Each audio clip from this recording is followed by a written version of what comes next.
하나님의 종이요 예수 그리스도의 사도인 나 바울이 사도된 것은 하나님이 택하신 자들의 믿음과 경건함에 속한 진리의 지식과 영생의 소망을 위함이라. 이 영생은 거짓이 없으신 하나님이 영원 전부터 약속하신 것인데 자기 때에 자기의 말씀을 전도로 나타내셨으니 이 전도는 우리 구주 하나님이 명하신 대로 내게 맡기신 것이라.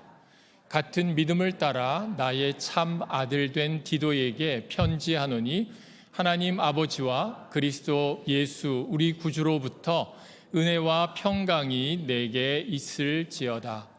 내가 너를 그레데에 남겨둔 이유는 남은 일을 정리하고 내가 명한 대로 각 성에 장로들을 세우게 하려 함이니 책망할 것이 없고 한 아내의 남편이며 방탕하다는 비난을 받거나 불순종하는 일이 없는 믿는 자녀를 둔 자라야 할지라. 감독은 하나님의 청지기로서 책망할 것이 없고 제 고집대로 하지 아니하며 급히 분내지 아니하며 술을 즐기지 아니하며 구타하지 아니하며 더러운 이득을 탐하지 아니하며 오직 나그네를 대접하며 선행을 좋아하며 신중하며 의로우며 거룩하며 절제하며 믿은 말씀의 가르침을 그대로 지켜야 하리니 이는 능히 바른 교훈으로 권면하고 거슬러 말하는 자들을 책망하게 하려 함이라. 아멘. 지도자의 요건에 대한 얘기들을 쭉 저희가 자세하게 읽어보았습니다. 디도서는 신약 성경에 세 권의 목회 서신이 있는데요. 그 세 권의 목회 서신이 디모데전서, 디모데후서 그리고 디도서입니다. 이 세 권의 목회 서신 중에 하나이죠. 사도 바울이 이제 다음 세대를 이끌고 갈 젊은 후배 목회자 디모데와 디도에게 편지를 썼습니다. 목회 지침, 어떻게 목회를 해야 된다라는 내용을 알려주는 서신이어서 목회 서신이라고 우리가 얘기를 합니다. 공교롭게도 두 사람 다 사도 바울을 통해서 예수님을 믿게 되었고 또 그 제자로서 목회를 하는 사람들이어서 그들을 아들이라고 칭합니다. 4절에 우리가 읽은 내용에 보면 같은 믿음을 따라 나의 참 아들 된 디도에게 편지한다라고 했는데요. 디모데 전서를 시작하는 디모데전서 1장 2절도 똑같은 패턴이죠. 믿음 안에서 참 아들 된 디모데에게 편지한다라고 얘기하는 것을 봅니다. 이렇게 사도 바울이 목회에 대한 내용을 얘기를 하는데 특별히 디도서는 저희가 읽었던 5절 말씀을 보시면은요, 바울과 함께 그레데 섬에서 디도는 사역을 했던 것 같습니다. 바울은 떠나고 디모데를 남겨놓았다라고 얘기를 했는데요. 그 내용이 안타깝게도 사도행전에는 또는 성경의 다른 책에는 그 내용을 설명해 주는 내용이 없습니다. 사도 바울도 그레데 섬 같은 경우는 나중에 이제 죄수로 로마로 압송되어 갈 때 그 배가 잠깐 머물기는 했지만 어쨌든 교회를 개척했다거나 이런 내용이 나오지 않아서 좀 아쉽기는 합니다. 여기 디도가 사역했다는 이 그레데 섬은요, 지도를 좀 보여드릴 텐데요. 지중해 중간에 있는 그러한 섬입니다. 저기 보시면 그리스가 있고 튀르키예가 있지요. 그리스 반도 아래쪽에 있는 그리고 아프리카의 리비아 위쪽에 있는 그러한 섬입니다. 고린도 그리스의 이제 고린도라는 도시에서 밑으로 한 150마일 정도 떨어져 있다라고 하는데요. 여기로 말하면 산호세에서 한 산루이스 오비스포 그 정도까지 거리가 그리스에서 크레타 섬까지의 거리입니다. 지중해에서 5번째로 큰 섬이라고 하고요. 제주도 면적의 한 4배 정도 옆으로 길쭉하게 생긴 그러한 섬이지요. 저기가 유럽 문명의 발상지라고 알려진 그러한 중요한 섬입니다. 그런데 디도서에 나와 있는 저 크레타 섬, 그레데에 대한 언급을 보면 별로 그렇게 썩 좋아 보이지는 않습니다. 복음이 많이 필요한 그러한 나라가 그러한 곳이 아닐까 싶은데요. 12절 보시면은요, 저희가 읽지 않았지만 12절에 보면 그레데인 중에 어떤 선지자가 말하되 그레데인들은 항상 거짓말쟁이며 악한 짐승이며 배만 위하는 게으른 뱅이라.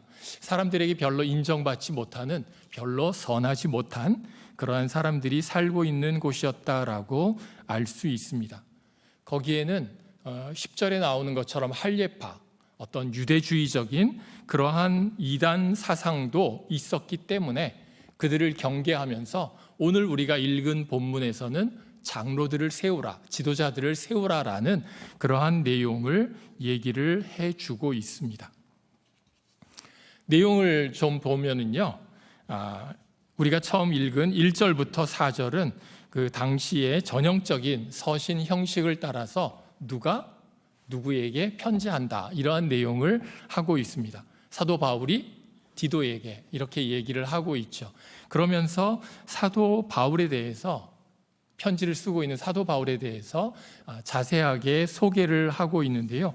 대표적으로 1절에는 하나님의 종이다, 그리고 예수 그리스도의 사도다라고 얘기를 하고 있습니다. 예수 그리스도의 사도다라고 많이들 사도 바울이 얘기하는데요. 특별히 사도권 논쟁이 있었기 때문에 나는 하나님이 택하신 사도다라는 것을 그는 서신마다 많이 주장을 했었습니다. 그래서 여기서 사도 바울이 나 바울이 사도가 된 것은 이 세 가지를 위해서 내가 사도로 부르심을 받았다. 첫 번째는 하나님이 택하신 사람들의 믿음을 위해서, 그들의 믿음을 세워주기 위해서 1절에서 얘기했고요. 또 경건함에 속한 진리의 지식을 위해서 내가 사도로 부름을 받았다라고 얘기를 합니다. 디도가 사역하고 있는 그 그레데 섬의 방탕함, 이런 것이 아니라 경건이 드러나는 진리의 말씀을 위해서 내가 사도가 되었다. 그리고 영생의 소망을 위해서 내가 사도가 되었다라고 2절에서 얘기를 하고 있습니다. 그러면 이 영생은 무엇이냐라고 또 설명을 하지요. 2절에 보면 영생은 거짓이 없는 하나님이 영원 전부터 약속하신 것이다. 과거에서부터 하나님은 계속적으로 말씀해 주신 그것이 영생이다. 3절에는 하나님의 때에 자기 말씀을 전도로 나타내신 것이다 라고 합니다. 하나님께서 정하신 때가 되어서 하나님께서 선포하기 시작하신 것이다. 그래서 먼저 얘기한 영원 전부터 약속하신 것, 영원 전부터 꾸준히 이어지는 크로노스의 그 시간과 그 다음에 하나님이 어떤 딱 때가 되어서 하나님 말씀을 선포하기 시작한 카이로스의 시간에 대해서 같이 얘기를 하고 있습니다. 때가 참에 하나님이 그 아들을 보내셨다라고 하는 그 하나님의 때에 이제 하나님의 말씀인 그리스도를 선포하게 된 것이죠. 그러면서 그럼 이 전도란 건 뭐냐? 전도는 구주 하나님이 명령으로 내게 맡기신 것이다 라고 3절에서 얘기를 하고 있습니다. 자기가 사도가 된 것은 하나님 신적인 권위에서 나온 것이고 하나님이 나에게 위탁해 주신 것이다 라고 소개를 합니다. 다시 한번 정리를 하면은요, 사도 바울이 사도된 것, 다음 슬라이드를 보여주시면 사도 바울이 사도가 된 것은요, 하나님의 때에, 하나님이 정하신 때에 영원하신 그 하나님, 영원 전부터 약속하셨던 그 생명의 말씀을 전도로 선포하기 위해서 하나님, 구주 되신 하나님이 명령하시고 또 바울에게 맡겨주신 것이다 라고, 바울이 내 사도된 것은 하나님이 정하신 것이다 라고 소개를 해주고 있습니다. 이렇게 얘기를 하고 이제 참 아들 된 디도에게 은혜와 평강이 있기를 원한다라고 얘기를 한 후에요, 이제 5절부터는 사실 본론에 들어갑니다. 그 본론의 가장 중요한 내용은 지도자들을 세우라라는 내용입니다. 5절에 보면은요, 내가 너를 그레데 섬에 남겨둔 것은 하면서 시작하는데요, 다음 슬라이드 보여주시면, 그레데에 남겨둔 이유는 남은 일을 아마 사도 바울과 같이 사역하다가 남아있던 일들이 있었던 것 같습니다. 그것을 잘 마무리할 수 있도록, 그리고 내가 명령했던 것처럼 각 성에 장로들을 세우게 함이다라고 5절에서 말씀을 하십니다. 그래서 가장 중요한 이 장로들, 지도자들을 세우는 것에 대해서 장로의 자격 요건을 그 다음에 6절부터 9절에서 말씀을 하시는데요. 장로는 하면서 세 가지 요건을 얘기하고요. 바로 그 이어서 감독은 하면서 감독의 요건 14가지를 얘기를 합니다. 이렇게 많은 얘기, 한 가지는 내용이 겹쳐서 합하면 16가지가 되는데요. 우리가 그 지도자들을 세울 때 그 디모데전서 3장에 보면 그 내용이 자세하게 나와 있는데요. 거기에 보면 감독이 되려면 이런 얘기가 나옵니다. 거기에는 15가지가 나오는데 내용이 거의 일치합니다. 물론 전혀 일치하지 않는 그런 부분도 조금 있긴 하지만 거의 같은 내용을 얘기를 하죠. 그러면서 이러한 사람들을 지도자로, 장로들로 세워야 한다라고 설명을 했습니다. 우리가 오늘 아침에 같이 읽었던 부분에 여러 가지 기억하시나요? 부정적인 이런 것도 하지 말아야 되고 하면서 그 다음에는 또 이런 사람들이 돼야 되고 하면서 많은 얘기들을 했습니다. 그렇게 장로들을 세워라라고 하면서 장로들을 세우는 목적이 무엇인가를 9절 끝에서 얘기를 해주는데요. 바른 교훈으로 권면하기 위해서, 성도들을 바른 교훈으로 권면하기 위해서, 그리고 거슬러 말하는 자들, 잘못된 자들을 책망하기 위해서 지도자들을 세워야 한다라고 설명을 해주고 있습니다. 그것이 오늘 우리가 디도서 1장 1절부터 9절까지 읽은 내용을 대강 정리한 그러한 내용입니다. 지도자를 세우라, 장로를 세우라라고 명령을 하시면서 이렇게 얘기를 주셨는데요. 그것을 우리가 말씀을 생각하면서 두 가지 생각해 보기를 원합니다. 첫 번째는요, 교회에 지도자를 세우는 것이 참 필요하다라고 하는 것입니다. 교회는 계속적으로 지도자를 세우고 하나님의 사람들을 세우고 하나님의 일을 할 수 있도록 만들어주는 곳이 교회입니다.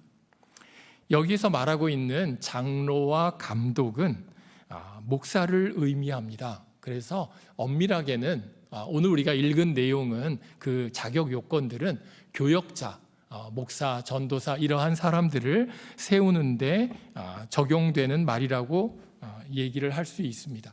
그렇지만은 조금 넓게 본다면은요, 교회의 지도자를 세우는 것으로 볼 수 있습니다. 자, 여기 세우는 목적 하면서 바른 교훈으로 권면하고 거슬러 말하는 자들을 책망하고 이렇게 두 가지를 얘기를 했는데요. 하나님의 사람들을 교훈하면서 하나님 말씀으로 가르치고 권면하고 또 세워주고 양육하고 성장시키는 이러한 일들, 그러한 일들이 있고 또 잘못된 것들을 책망하고 바로잡아주고 또 악한 그러한 괴계에서 막아주고 하는 그러한 일들, 그런 것들 교역자만 하는 일인가요? 교역자가 다 할 수 있는 일인가요?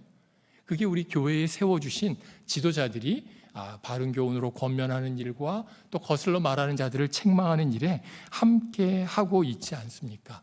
그래서 오늘 우리가 읽은 이 부분을 우리가 단지 그냥 교역자라고만 생각하지 말고 우리가 교회의 지도자라고 이렇게 적용하고 생각해 볼 수 있겠습니다. 사도 바울도요, 이러한 일을 디도 혼자서, 그 글에 대해서 디도 혼자 할 수 있다고는 생각하지 않았습니다. 그렇기 때문에 장로들을 세우라, 지도자들을 세우라, 동역자들을 세우라라고 그에게 디도서를 통해서 말씀해 주고 계시죠. 목요일과 금요일에 우리 새벽 기도를 통해서 이제 로마서 마지막 장 16장을 같이 보았는데요. 사도 바울이 자기가 함께 동역하던 사람들, 로마에 있는 한 30명에 넘는 사람들에게 그들의 이름을 일일이 불러가면서 또 그들 한 사람 한 사람을 기억하고 그들에게 감사하는 내용을 전하면서 그들을 격려하고 칭찬하는 그러한 내용을 보았습니다. 사도 바울은요, 사실 대단한 사람입니다. 4번에 걸쳐 전도 여행을 하고 수많은 교회들을 세웠던 그러한 우리가 소위 말하는 대사도지요. 그렇지만 그 대사도인 사도 바울도요, 자기 혼자 그 일을 다 해나갈 수는 없었습니다. 그렇기 때문에 그 동역자들과 함께 일했고 그 동역자들을 소중히 여기고 동역자들을 칭찬하고 그들을 하나님 앞에 올려드렸던 것을 봅니다. 우리도 마찬가지입니다. 하나님이 하나님의 일을 맡겨주실 때요, 우리가 함께 일할 그러한 지도자들이 중요합니다. 하나님께서 이번 여름에 우리 교회에 참 부흥을 사모하고 같이 기도하도록 그러한 마음을 우리 담임 목사님을 통해서 주셨습니다.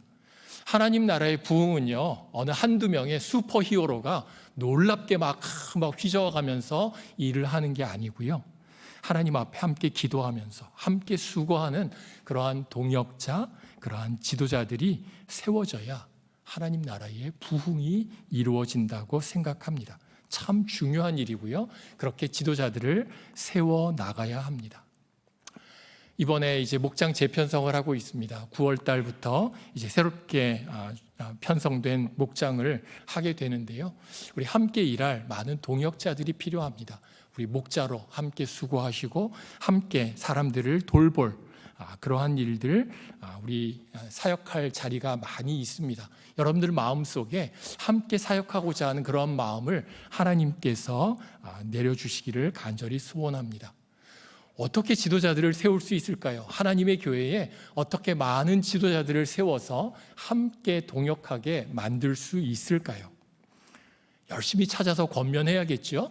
네, 같이 일합시다라고 초청하고 세워줘야겠죠. 그렇지만은 그 이전에 해야 할 일이 있습니다. 바로 하나님께 구하는 것입니다. 하나님께 기도하는 것입니다. 예수님께서 누가복음 10장 2절에 이렇게 말씀해 주셨는데요. 같이 한번 읽어보실까요? 시작. 이르시되 추수할 것은 많되 일꾼이 적으니 그러므로 추수하는 주인에게 청하여 추수할 일꾼들을 보내주소서 하라. 상황이 그렇습니다. 추수할 것은 많지만 추수할 일꾼들은 늘 부족하지요. 그래서 열심히 모아라가 아니라 추수의 주인에게 기도하라, 구하라라고 얘기를 합니다. 우리가 함께 이렇게 하나님의 교회에 하나님의 지도자들이, 하나님의 동역자들이 세워지기를 위해서 열심히 기도하는 우리가 되기를 원합니다. 물론 그래도요, 권면하는 것도 필요합니다. 일할 사람들을 초청하고 또 같이 일하자고 열심히 권면하는 일도 게을리하지 않을 수 있기를 원합니다. 오늘 기도서 말씀을 보면서 두 번째 생각해 보려고 하는 것은요, 여기서 말하고 있는 장로의 자격 요건을 다시 한번 좀 보려고 합니다. 저희 슬라이드에 6, 7, 8, 9절을 써놨는데요. 많은 내용이 나옵니다. 3가지 또 14가지 아까 말씀드렸던가요? 그렇게 해서 많은 자격 조건들이 나오는데요. 3절은 장로는 하고 6절은 또 7절은 감독은 하고 나오는데 이 2가지를 따로 생각할 것이 아니라 지도자의 자격 요건이다라고 생각하시면 되겠습니다. 비교적 좀 쉬운 것도 있습니다. 예를 들면 6절에 한 아내의 남편이며 이런 거는 우리가 쉽게 할 수 있는 것이면은요, 자녀에 대한 거는 우리 마음대로 안 될 때도 많이 있습니다. 7절에 나오는 술 먹지 않고 구타하지 않고 이런 거는 조금 노력하면 됩니다. 그렇지만은 성품에 관한 것, 고집 부리지 않고 분내지 않고라는 건 조금 시간이 필요한, 수양이 좀 필요한 그러한 내용이죠. 8절에 신중하고 의롭고 또 거룩하고 절제하고 이런 것들은 참 한평생 노력해서 이루어가야 할 것이지 완성되는 것은, 순간에 완성되는 것은 아니죠. 6절에 또 7절에도 보면 책망할 것이 없고라고 나오는데요. 이런 사람 됐으면 좋겠습니다. 우리 모든 성도가, 우리 모든 지도자들이, 우리 모든 교역자들이 이렇게 책망할 것이 없는 사람으로 하나님 앞에 서야 할 것입니다. 그렇지만 참 이런 말씀 들으면 부담스럽죠. 책망할 것이 없는 자다. 마지막에 믿은 말씀의 가르침을 그대로 지켜야 하리니, 말씀을 전할 때마다 마음에 부담이 있습니다. 야, 나는 잘하고 있나? 말씀을 얘기하는 대로 나도 그렇게 살고 있나? 항상 부담을 느끼는 그러한 내용이죠. 어느 한순간 쉽게 완성될 것이 아니고요. 어느 정도 성취했다고 해서 그것이 그냥 유지되는 것도 아닙니다. 한순간에 무너질 수 있는 것이죠. 그래서 이러한 일들, 장로의 자격 요건, 이것은요, 내 노력으로만 되는 것이 아니라 하나님이 도와주셔야만 가능한 것이다 라는 것을 생각해 보게 됩니다. 물론 계속 발전하고 계속 유지하기 위해서 노력하고 또 열심히 하는 것 참 필요합니다. 그런 것이 필요하지만 내 스스로가 하기 힘들 때 주위에서 함께 기도로 후원하고 동역자를 세워주는 그러한 것도 참 중요합니다. 사도 바울도요, 서신서에서 많은 부분에서 나를 위해서 좀 기도해 주십시오라고 요청했던 것을 봅니다. 로마서 15장 30절에 보면은요, 끝에 보면 나를 위해서 하나님께 빌어달라, 하나님이 나를 안전하게 지켜주시도록 기도해달라라고 요청합니다. 에베소서 6장 19절에도요, 같이 한번 이 말씀 읽어보실까요? 시작. 또 나를 위하여 구할 것은 내게 말씀을 주사 나로 입을 열어 복음의 비밀을 담대히 알리게 하옵소서 할 것이니, 하나님의 사역을 더 잘 감당하기 위해서, 그러한 사람 되기 위해서 좀 나를 위해 기도해달라. 사도 바울 같은 사람도 이렇게 기도를 부탁하고 있습니다. 우리도 기도를 부탁해야 되고요, 우리도 위해서 기도해 줘야 되는, 우리 동역자들의 사역을 위해서, 그들의 안전을 위해서 기도해야 합니다. 오늘에도요, 오늘 새벽기도 전에도 에클레시아 중보기도팀이 30분간 같이 모여서 같이 교회를 위해서, 교역자들을 위해서, 교회의 모든 리더십들을 위해서, 우리 사역원의 모든 리더들, 또 목장 공동체의 리더들을 위해서 함께 기도했습니다. 오늘 저는 설교한다고 같이 참여하지 못했지만 우리 중보기도 팀원들이 참 뜨겁게 기도했을 것입니다. 지도자를 위해서 기도하는 것, 그것이 결국 지도자를 세워주는 일이기도 합니다. 지도자들이 참 중요합니다. 지도자가 넘어지면 목자를 치리니 양떼가 흩어지리라, 이렇게 얘기한 것처럼 지도자가 참 중요하죠. 오래전에 메가처치 리서치 센터의 소장이라는 존 본 목사님께서 뉴잉글랜드, 미국 동부지역 뉴잉글랜드 지역의 목회자 세미나 인도를 위해서 비행기를 탔다고 합니다. 그런데 옆에 앉은 신사가 간절하게 기도하는 모습을 보고 너무 참 반가워서 이제 기도가 끝나고 나서 예수님에 대해서 믿으시는 분이죠 라고 얘기를 했더니 그 사람이 갑자기 탁 정색을 하면서 나는 크리스찬이 아닙니다, 나는 사탄교를 숭배하는 사람입니다 라고 얘기를 하더래요. 이분이 깜짝 놀랐죠. 그래서 이렇게 다시 질문했다고 그래요. 그러면은 아까 기도하는 것 같은데 뭘 그렇게 간절하게 기도를 했냐. 그러니까 그 사람이 아주 당당하게 나는 이 뉴 잉글랜드 지역에 있는 모든 교회마다 분열이 일어나고 문제가 찾아오고 위기가 찾아오기를 위해서, 그리고 교역자들마다, 거기에 세워진 목사들마다 스캔들이 생기고 넘어지기를 사탄에게 기도했다라고 당당하게 얘기를 하더라는 겁니다. 마귀 사탄은요, 어떻게 하든지 교회를 방해하고 하나님 나라의 부흥을 넘어뜨리려고 합니다. 우리는요, 하나님의 지도자들을 세우고 그들을 위하여 기도하여서 하나님의 나라가, 하나님의 뜻이 이 땅에 이루어지는데 하나님, 우리가 쓰임받기 원합니다. 그렇게 교회를 세워나가는 사람들입니다. 그 어느 때보다도 교회를 위해서, 또 교역자들을 위해서, 우리 교회의 모든 리더십, 지도자들을 위해서 기도해야 할 때입니다.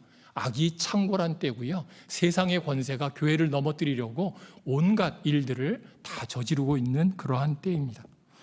아까도 말씀드렸던 것처럼 하나님께서 이 여름에 우리에게 하나님 나라의 부흥을 위해서 기도하게 하셨습니다. 우리가 함께 기도해야 합니다. 기도하면서 지도자들을 세우고 하나님 앞에 기도해서 추수할 일꾼들을 보내어 주셔서 하나님이 세우시는 위대한 사람들을 세워나가는 교회, 또 그들을 위해서 함께 기도하고 그들이 하나님 앞에 넘어지지 않고 하나님이 기뻐하시는 귀한 리더들로 쓰임받기 위해 함께 기도하는 교회가 되어야겠습니다.